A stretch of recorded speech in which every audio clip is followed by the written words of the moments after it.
నమస్తే. మొన్న ఉత్తరప్రదేశ్లోని సంబాల్ గురించి వీడియో చేశాక నా మనసులో లేవనెత్తిన ప్రశ్నలతో మొదలుపెట్టిన రీసెర్చ్ నన్ను ఒక్కసారిగా కుదిపేసింది. ఆ దేశానికి వచ్చి మైనార్టీ లాగా సెటిల్ అవుతారు.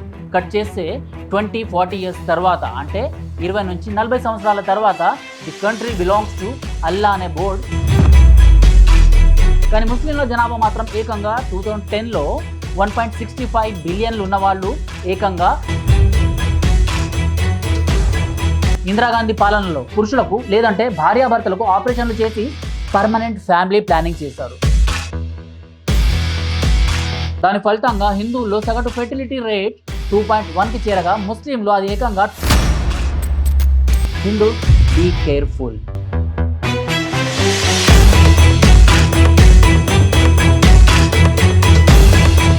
నమస్తే. మొన్న ఉత్తరప్రదేశ్లోని సంబాల్ గురించి వీడియో చేశాక నా మనసులో లేవనెత్తిన ప్రశ్నలతో మొదలుపెట్టిన రీసెర్చ్ నన్ను ఒక్కసారిగా కుదిపేసింది. దీన్ని ప్రపంచమంతా హై అలర్ట్గా ప్రకటించాలి.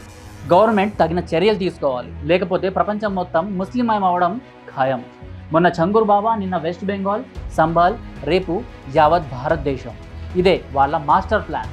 పడుకున్న హిందూని శాశ్వతంగా పడుకునేలాగానే నిద్రలోనే ఉంచాలి. Hindu be careful. ఇటీవల world famous Pew research center విడుదల చేసిన గ్లోబల్ రిలీజియస్ స్టాటిస్టిక్స్ నా మనసుని కుదిపేసింది. 2010 నుంచి 2020 వరకు ప్రపంచ జనాభా ముసల్మాన్లను మినహాయించి పెరిగింది కేవలం 10% మాత్రమే. కానీ ముస్లింల అసలు జనాభా ఎంత? ముస్లింల జనాభా ఏకంగా 21% పెరిగింది. ఇది ప్రపంచవ్యాప్తంగా. ప్రపంచ జనాభా కన్నా 10 రెట్లు ఎక్కువ. అంటే ఎంత ఫాస్ట్గా పెరిగిపోతున్నారో దీన్ని బట్టి మనం అర్థం చేసుకోవాలి. ఈ వీడియో చాలా పెద్ద అనాలిసిస్ వీడియో. దీనిలో ప్రపంచంలో ఇంకా భారతదేశంలో ఉన్న ముస్లింల సంఖ్య గురించి, ఇంకా ప్రపంచంతో పాటు భారత్లో ఇంత ఫాస్ట్గా అసలు ఇస్లాం ఎలా వ్యాప్తి చెందుతుంది, దీని వెనుక జరుగుతున్న జిహాద్ కుట్రలేంటో ఈ వీడియోలో మీకు డీటెయిల్గా చెప్పడానికి ప్రయత్నిస్తాను. 9 June 2025 Pew research Center global religious రిపోర్ట్ని రిలీజ్ చేసింది. అంటే 2010 నుంచి 2020 వరకు పెరిగిన మతాల గురించి ఈ రిపోర్ట్లో ఉంది. క్రైస్తవులు 2010లో 2.32 బిలియన్లు ఉంటే వాళ్ళు 2020 వరకు 2.33 బిలియన్లకు చేరారు. కేవలం 1.8 మాత్రమే వృద్ధి చెందారన్నమాట. హిందువులు 2010లో 1.8 బిలియన్లు ఉండేవాళ్ళు. 2020 నాటికి 1.21 బిలియన్కి చేరుకున్నారు. కేవలం చిన్న మార్పే. 14.9% నుంచి 15% మాత్రమే పెరిగారు.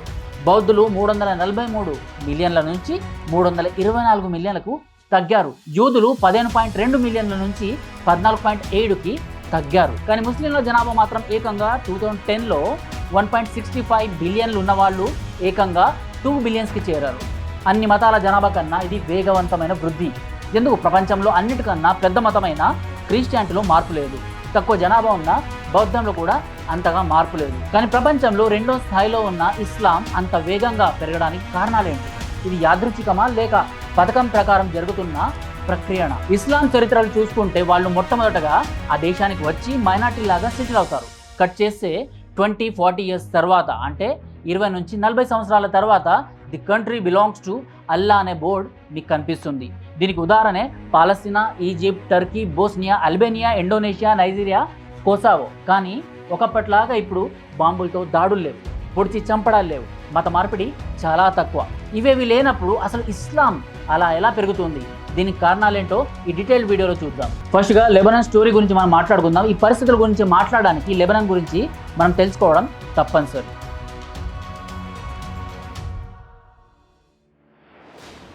లెబనాన్ ఒకప్పుడు క్రైస్తవ దేశం. అందులోనూ మోరోనైట్ క్రైస్తవులు ఇక్కడ మెజారిటీస్.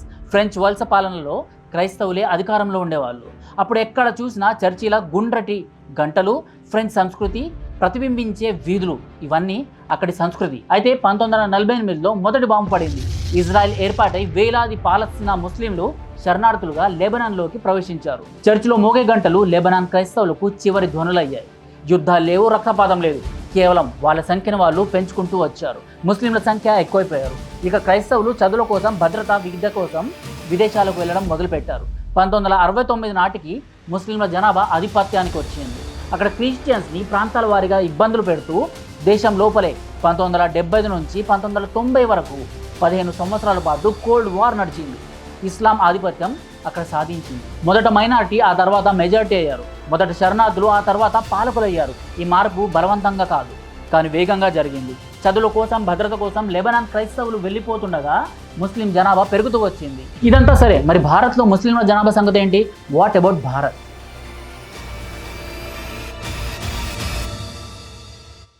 ఇదంతా గ్లోబలీ కదా అని దుప్పటి కప్పుకొని పడుకుంటారు మీరు కావచ్చు. ఇదే అందరు చేసే తప్పు. ఇప్పుడు ఇస్లాం మెజార్టీగా ఉన్న దేశాలు కూడా అలానే అనుకుని పడుకున్నాయి. కానీ తెల్లారి లేచి చూసేసరికి అంతా మారిపోయింది. గుడి ముందు మసీదులు వచ్చాయి, రాజ్యాంగంలో కొత్త రూల్స్ చేరాయి. చివరగా నువ్వు మెజార్టీగా ఉన్నా కూడా ఏం పీకలేని రోజు వస్తుంది. అప్పుడు కూడా నువ్వు ఇలానే దుప్పటి కప్పుకొని పడుకోవాలి, మర్చిపోకు.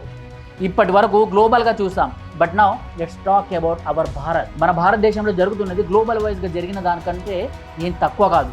స్వాతంత్రానికి ముందు బ్రిటిష్ ఇండియాలో మొత్తం హిందువుల సంఖ్య 70% ఉండేవాళ్ళు. ముస్లింలు సుమారు 24% మాత్రమే.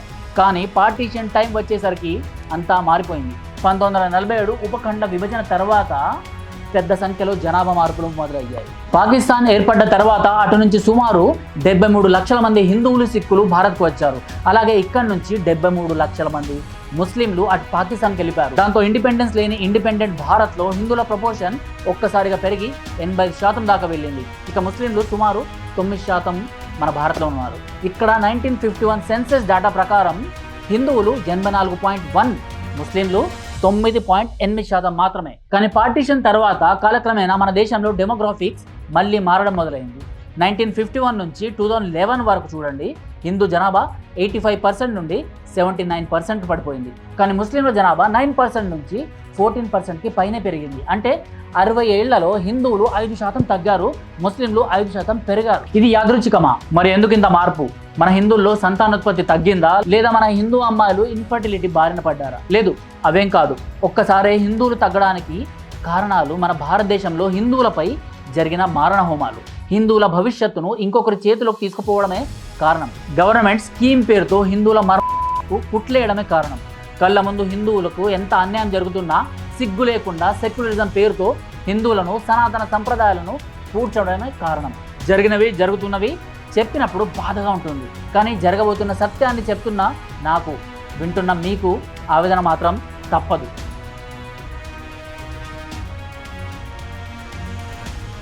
మొట్టమొదట మనం మాట్లాడుకోవాల్సింది కుటుంబ నియంత్రణ స్కీమ్ గురించి, ఫ్యామిలీ ప్లానింగ్ ఆపరేషన్స్ గురించి. మీరు ఈ మాట విన్నారా? ముగ్గురు వద్దు, ఇద్దరే ముద్దు అనేసి. హమ్ దో హమారే దో, ఇది చాలా మందికి తెలుసు. దీని వెనకాల ఉన్న కుట్ర తెలుసు, అయినా కూడా ఇదే పాటిస్తారు. భారత ప్రభుత్వం ఫ్యామిలీ ప్లానింగ్ అంటూ స్కీమ్ 1950 నుంచి అమలు చేశారు. అప్పటి వరకు మామూలుగా జరిగిన ప్రక్రియలో 1970s ఎమర్జెన్సీలో ఈ కుటుంబ నియంత్రణ పథకాన్ని అగ్రెసివ్గా అమలు చేశారు. ఇందిరాగాంధీ పాలనలో అంటే 1975 నుంచి 77 ఎమర్జెన్సీ సమయంలో బలవంతంగా వెసెక్టమీ ఇంకా స్టెరిలైజేషన్ డ్రైవ్ జరిగిందని మనందరిలో చాలా మందికి అవగాహన ఉంటుంది. ఈ డ్రైవ్లో లక్షల మంది పురుషులకు లేదంటే భార్యాభర్తలకు ఆపరేషన్లు చేసి పర్మనెంట్ ఫ్యామిలీ ప్లానింగ్ చేశారు. అఫీషియల్లీ ఇది అందరి కోసం అని చెప్పినప్పటికీ ఈ నిబంధనలు కేవలం హిందువులు ఎక్కువగా ఫాలో అయ్యేవారు. ముస్లింలు తిరుగుబాటు చేశారు. వాళ్ళని పక్కన పెట్టి ప్రభుత్వ అధికారులు ఎక్కువ టార్గెట్ చేసింది కేవలం హిందువుల్ని మాత్రమే. ముసల్మానులు వద్దంటే వదిలేశారు. హిందువులు వద్దని ఎక్కడో దాక్కున్నా కూడా వెతికి మరీ ఆపరేషన్లు చేసింది ఇందిరాగాంధీ ప్రభుత్వం. ఇక ముస్లింల మీద ఎక్కువగా ఈ ప్రచారం జరగకపోవడానికి కారణం ఓటు బ్యాంకు రాజకీయం. వాళ్ళ పట్ల భయం, భక్తి, జాలి, కరుణ. కానీ మెజారిటీ అయిన హిందువులకు మాత్రం జీరో రెస్పెక్ట్. అందుకే ఆ స్కీమ్లో ముసల్మానులని మినహాయించి అందరినీ పట్టుకొని కోసారు. ఇక్కడ ముసల్మానుల ధైర్యానికి మనం మెచ్చుకోవాల్సిందే. గవర్నమెంట్కి అగేన్స్ట్గా వాళ్ళ ఖురాన్ ప్రకారం ఏ ఒక్కరు కుటుంబ నియంత్రణ చేయించుకోలేదు. ఇప్పటికీ వాళ్ళు చేయించుకోరు కూడా. దాని ఫలితంగా హిందువుల్లో సగటు ఫెర్టిలిటీ రేట్ 2.1కి చేరగా ముస్లింలు అది ఏకంగా 2.7కి చేరింది. ఈ గందరగోళం తర్వాత ఏం జరిగిందో తెలుసా? ఎమర్జెన్సీ ముగిసాక ప్రభుత్వం ఆ ప్రోగ్రామ్ను తగ్గించింది.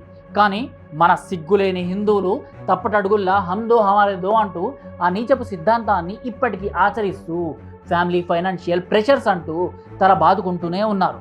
కానీ నెలకు 500 సంపాదించే అబ్దుల్ మాత్రం ఇంట్లో 6 పిల్లల్ని కంటూ ఆ జనాభాని పెంచుతూనే వెళ్తున్నాడు. వాడుకున్న ధైర్యంలో జస్ట్ 0.1% హైందవ సమాజానికి ఉంటే దేశంలో రాజ్యాంగంలో హక్కులు దక్కించుకోవచ్చు. కారణం ఏదైనా అప్పటికీ ఇప్పటికీ బలేది కేవలం హిందువు మాత్రమే. ఒక జాతీయ సర్వే ప్రకారం హిందువుల్లో 17% అంటే 17% మహిళలు గర్భ నిరోధక పద్ధతులు ఇప్పటికీ ఆచరిస్తున్నారు. కానీ ముస్లిం మహిళల్లో అది కేవలం 3% మాత్రమే అని వాళ్ళే చెప్తున్నారు. అలాగే 1990s డేటా ప్రకారం క్రియాశీల కుటుంబ నియంత్రణ పాటిస్తున్న రేట్లు హిందువుల్లో 42% అయితే ముస్లిముల్లో 28% ఉన్నట్టు నివేదికలు ఉన్నాయి. That's big gap. కాలక్రమేణా ఇది జీవన శైలిలో మారింది. తాజాగా 2015 నాటికల్లా ఒక ముస్లిం మహిళకు సగటున TFR ప్రకారం 2.6% పిల్లలు పుడితే హిందూ మహిళకు TFR 2.1% మాత్రమే పుడుతున్నారు. అంటే 100 మంది ముస్లిం కపుల్స్కి 260 మంది పిల్లలు.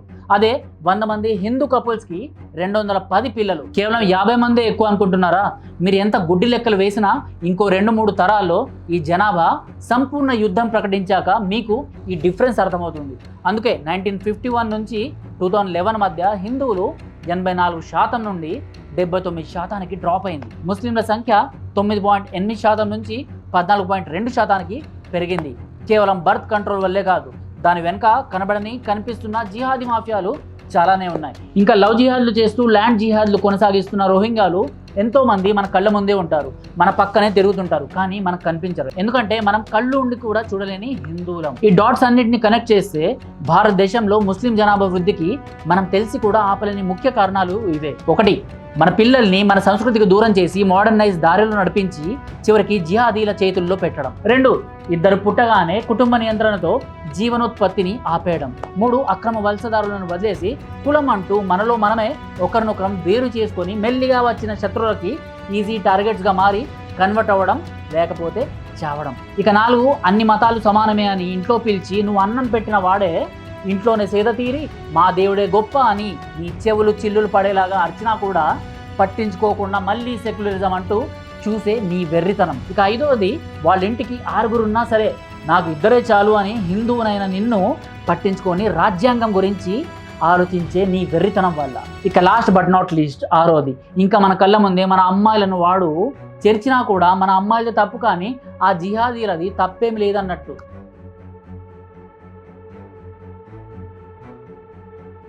సో నా హైందవ సమాజానికి చివరి మాట, వాళ్ళు గేర్స్ అన్ని వేసుకొని రెడీగా ఉన్నారు సరైన సమయం వచ్చేంత వరకు.